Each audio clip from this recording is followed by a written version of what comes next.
A lot of patients will ask me, how long do they have to wait before they can resume normal activities? How long before they can do normal stuff around the house? How long before they can go running? How long before they can work out?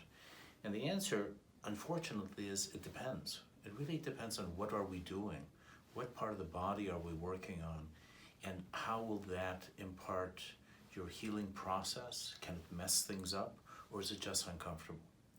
So let's break things down just a little bit.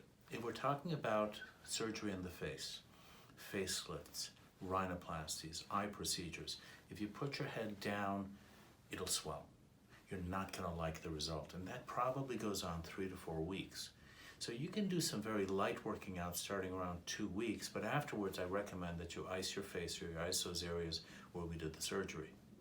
When it comes to breast, if we're utilizing a submuscular placement, you really risk the possibility of kicking in some bleeding. So generally speaking, 2 weeks is pretty good in terms of doing more than just average, normal types of activities.